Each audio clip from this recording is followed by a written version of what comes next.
أعوذ بالله من الشيطان الرجيم. بسم الله الرحمن الرحيم. قال هي راودتني عن نفسي وشهد شاهد من أهلها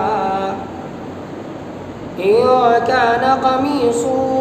قد من دبر فصدقت وهو من الكاذبين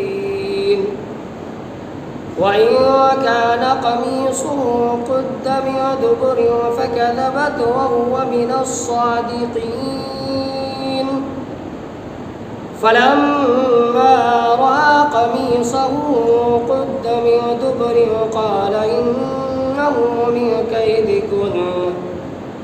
إن كيدكن عظيم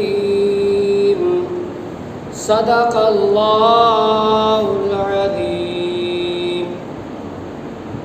سورہ یوسف کی 3 آیتوں کی تلاوت کی گئی. آیت نمبر 26 سے آیت نمبر 28 تک. ان آیتوں میں اللہ تبارک و تعالیٰ ارشاد فرما رہا ہے کہ حضرت یوسف علیہ السلام نے عزیز مصر کو زلیخا کے کہنے پر جو جواب دیا اور پھر اس کے بعد فیصلہ کس طور پر کیا گیا اس کا تفصیل سے ذکر ہے کہ یوسف علیہ السلام نے عزیز مصر سے کہا کہ اسی نے یعنی زلیخا نے مجھے لبھایا کہ میں اپنی حفاظت نہ کروں. اور زلیخا کے گھر والوں میں سے ایک گواہ نے گواہی دی کہ فیصلہ اس طور پر کیا جائے کہ اگر یوسف کا کرتا اس کا قمیص سامنے سے پھٹا ہو تو زلیخا صحیح ہے اور یوسف غلط، لیکن اگر یوسف علیہ السلام کا کرتا پیچھے سے پھٹا ہو تو زلیخا غلط ہے اور یوسف علیہ السلام صحیح ہے. پھر جب عزیز مصر نے یوسف علیہ السلام کا کرتا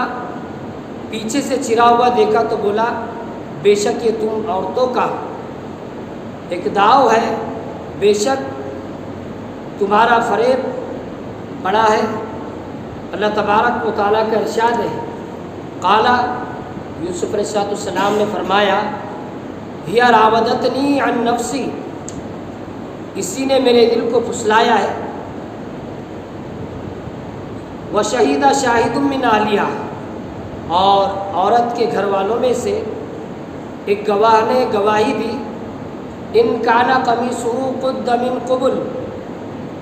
کہ اگر ان کا کرتا آگے سے پھٹا ہوا ہو فصدقت، پھر تو عورت سچی ہے. وہو من الکاذبین، اور یہ سچے نہیں ہے. وَإِن كَانَ قَمِيصُهُ قُدَّ مِن دُبُرٍ، اور اگر ان کا کرتا پیچھے سے پھٹا ہوا ہو فَكَذَبَتْ، تو عورت جھوٹی ہے. وَهُوَ مِنَ الصَّادِقِينَ، اور یہ یعنی یوسف علیہ السلام سچے ہیں. فَلَمَّا رَأَى قَمِيصَهُ قُدَّ مِن دُبُرٍ، پھر جب عزیز نے ان کا کرتا پیچھے سے پھٹا ہوا دیکھا قَالَ إِنَّهُ مِن كَيْدِكُنَّ، تو کہا بے شک یہ تم عورتوں کا مکر ہے. إِنَّ كَيْدَكُنَّ عَظِيمٌ، بے شک تمہارا مکر بہت بڑا ہے. جب حضرت یوسف علیہ السلام نے دیکھا کہ زلیخا الٹا آپ پر الزام لگاتی ہے اور آپ کے لیے قید اور سزا کی صورت پیدا کرتی ہے، تو آپ نے اپنی برات کا اظہار اور حقیقت حال کا بیان ضروری سمجھا اور فرمایا یہ مجھ سے برے فعل کی طلبگار ہوئی تو میں نے اس سے انکار کیا اور میں بھاگا. عزیز نے کہا اس بات پر کس طرح یقین کیا جائے؟ حضرت یوسف علیہ السلام نے فرمایا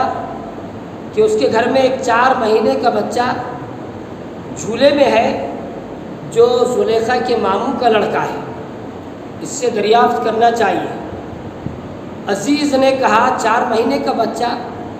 کیا جانے اور کیسے بولے؟ حضرت یوسف علیہ السلام نے فرمایا اللہ تعالیٰ اس کو گویائی دینے والا اور اس نے میری بے گناہی کی شہادت ادا کرنے پر قادر ہے۔ عزیز نے اس بچے سے دریافت کیا تو اللہ تعالیٰ کی قدرت سے وہ بچہ بولنے لگا اور اس نے کہا اگر ان کا کرتا آگے سے پھٹا ہو تو پھر عورت سچی ہے اور یہ سچے نہیں ہیں، اور اگر ان کا کرتا پیچھے سے پھٹا ہو تو عورت جھوٹی ہے اور یہ سچے ہیں۔ یعنی اگر حضرت یوسف علیہ السلام آگے بڑھے اور زلیخا نے ان کو ہٹایا تو کرتا آگے سے پھٹا ہوا ہوگا، اور اگر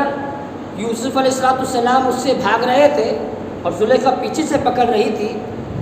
تو کرتا پیچھے سے پھٹا ہوا ہوگا۔ اس واقعے سے سرکار دو عالم صلی اللہ علیہ وسلم کی شان بھی معلوم ہوئی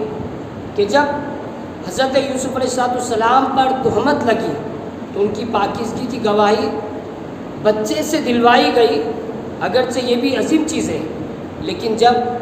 سید المرسلین صلی اللہ علیہ وسلم کی زوجہ محترمہ حضرت عائشہ صدیقہ رضی اللہ تعالیٰ عنہ پر تہمت لگی تو چونکہ وہ معاملہ سرکار دو عالم صلی اللہ علیہ وسلم کی عزت کا بھی تھا، اسی لیے حضرت عائشہ صدیقہ رضی اللہ تعالیٰ عنہ کی عفت اور عصمت اور پاکیزگی کی گواہی اللہ تعالیٰ نے خود دی۔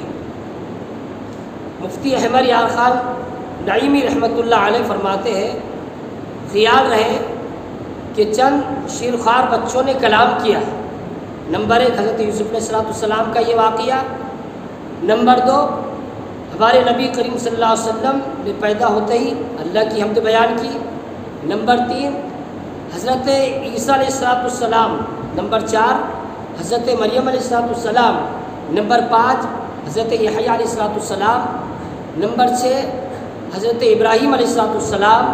نمبر 7 اس عورت کا بچہ جس پر زنا کی تہمت لگائی گئی تھی اور وہ بے گناہ تھی، نمبر 8 خندق والی مصیبت زدہ عورت کا بچہ یعنی اصحاب اخدود، نمبر 9 حضرت آسیہ کی کنگھی کرنے والی کا بچہ، نمبر 10 مبارک یمامہ جس نے پیدا ہوتے ہی سرکار مدینہ صلی اللہ علیہ وسلم کے حکم سے گواہی دی، نمبر 11 جریج راہب کی گواہی دینے والا بچہ، فلما را قمیصہ من دبر قد من دبر، یعنی جب عزیز نے حضرت یوسف علیہ السلام کا کرتا پیچھے سے پھٹا ہوا دیکھا اور جان لیا کہ حضرت یوسف علیہ السلام سچے ہیں اور زلیخا جھوٹی ہے، تو زلیخا سے کہا تمہاری یہ بات کہ شخص کی کیا سزا ہے جو تمہاری گھر والی کے ساتھ برائی کا ارادہ کرے، یہ صرف تم عورتوں کا مکر ہے، تم عورتوں کا مکر بہت بڑا ہے جس کی وجہ سے تم مردوں پر غالب آ جاتی ہو۔ صدق اللہ العظیم۔